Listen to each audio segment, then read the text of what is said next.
Bien, estamos junto a Fernando Muruaga, que es subsecretario de Fiscalización del Trabajo de la provincia de Santa Fe, y bueno, a colación de la tragedia a causa de la explosión en la ex Nidera, en Cofco, que se dio ayer en Puerto General San Martín. Y para aclarar algunas declaraciones desde el gremio que habían indicado por ahí una falta de control, para aclarar un poco, la última inspección que se había realizado allí fue en noviembre y se había cubierto todo el cordón industrial. ¿Cómo había sido? Bueno, nosotros, a instancia del Ministerio, justamente por la magnitud de este tipo de establecimiento, la complejidad de las operaciones que así se realizan y el riesgo de producirse incidentes, como te decía, a instancias del Ministerio, motivado por el Ministerio, iniciamos un operativo focalizado al sector de los complejos portuarios agroexportadores que se hizo entre febrero y mayo de este año y que involucró 13 complejos portuarios desde Timbúes a Arroyo Seco, y que se fiscalizaron estos 13 y 25 empresas subcontratistas, porque por el tamaño de esta magnitud, dentro de estos establecimientos hay muchas empresas subcontratistas.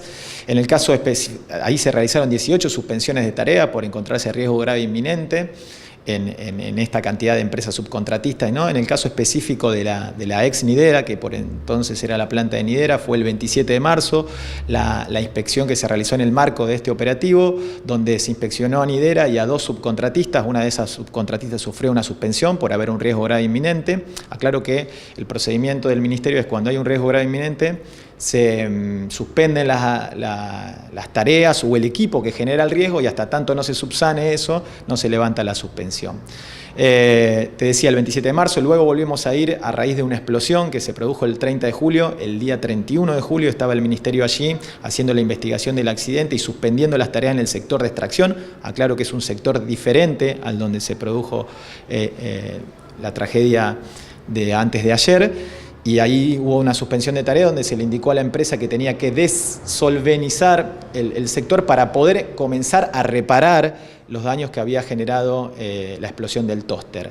Esa tarea se cumplió por parte de la empresa, el Ministerio volvió a ir el 17 de agosto, chequeó que eso fuera así y levantó la suspensión en ese sector. Y en noviembre se volvió a verificar las cuestiones, las faltas que se habían encontrado en la inspección de marzo, que era un matafuegos sin carga y vencido, falta de señalización en las salidas de emergencia, falta de capacitación de los permisos de trabajo y una serie de incumplimientos que, bueno, se subsanaron y se verificó eso, salvo uno que es una señalización de un lugar específico. Bueno, esto muestra a las claras que el Ministerio estuvo actuando, establece los controles, el marco de este operativo. Déjame decirte que el propio ministro encabezó una reunión tripartita donde sentó a los representantes de los trabajadores y a los principales responsables de las cámaras empresarias del sector para comunicar los resultados de este operativo. Esto fue el día 9 de agosto. Y a convocarlos a trabajar en conjunto. Obviamente, estableciendo estas acciones que hemos hecho del Ministerio, ante un hecho así nos genera una profunda impotencia, pero marcan a las claras que la falta de compromiso del sector empresario debe cumplir con su deber, que es cuidar a sus trabajadores, ¿no? Y el deber de prevención que le establece la ley de cuidar a sus trabajadores, y la ley se lo establece a través de establecerle la obligatoriedad de llevar un servicio de seguridad e higiene, de contratar a una RT, que también tiene un rol importante porque debe trabajar mucho en la prevención y en la capacitación, fiscalizar el establecimiento y marcarle al empleador cuáles son las falencias. Son todos los actores del sistema, pero insisto, si no está el principal responsable que cumpla con su deber, que es el empleador, no hay sistema de inspección que pueda estar las 24 horas del día en cada centro de trabajo, no existe en el mundo.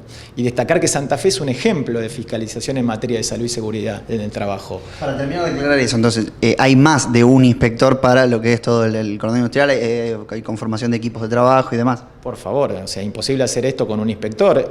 Hay un cuerpo especializado en la provincia de Santa Fe que es un ejemplo, especializado en salud y seguridad en el trabajo, ingresados por concurso, que cobran muy buenos salarios y que lo instituyó el exministro Carlos Rodríguez, que no olvidar que era un especialista internacional en salud y seguridad y que su impronta fue crear esta estructura única en el país con esta calificado y con este grupo de élite de inspectores que son 30 en toda la provincia, exclusivos para salud y seguridad, y 20 en Rosario que atienden toda la zona de influencia, y con ellos fue que se realizó este operativo que te mencionaba. Y también volviendo al tema del rol y de los deberes del empleador y del sector empresario, ¿cómo ve por ahí desde el ministerio y desde el lugar de la inspección?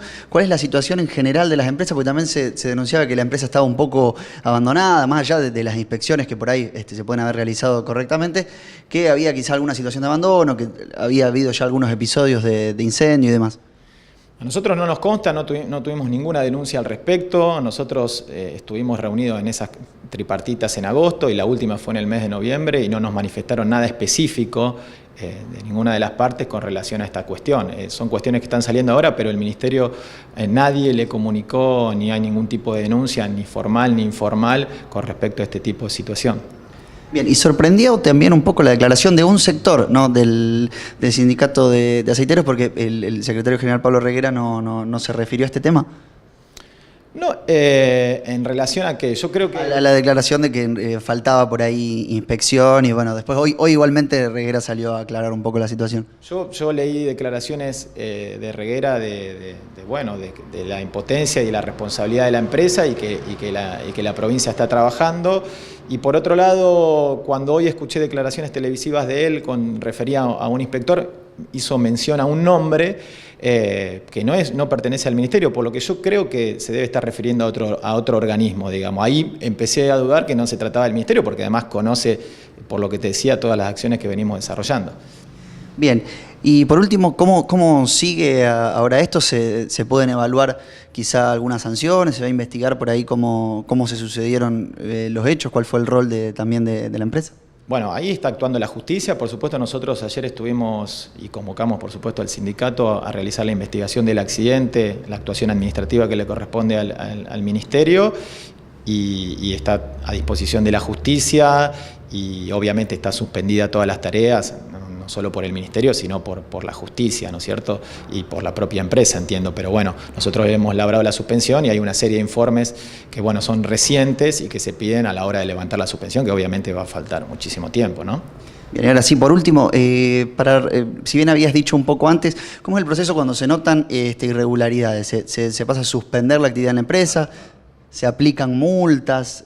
Porque también había, por ahí no recuerdo bien, creo que fue algún diputado provincial, como que a empresas grandes como Costco le conviene por ahí pagar multas. ¿Cómo es el proceso cuando hay irregularidades? Nosotros trabajamos en la prevención, no nos interesa poner multa, por supuesto la multa es la herramienta que nos da la ley para que los empleadores cumplan y las sanciones son fuertes, se han ido actualizando, en el 2014 se modificó la ley que prevé que se actualicen por el salario mínimo vital y móvil y por supuesto todas estas actuaciones que te mencioné terminan en sanciones y en estos casos de ser grandes empresas, grandes complejos, van a ser las máximas.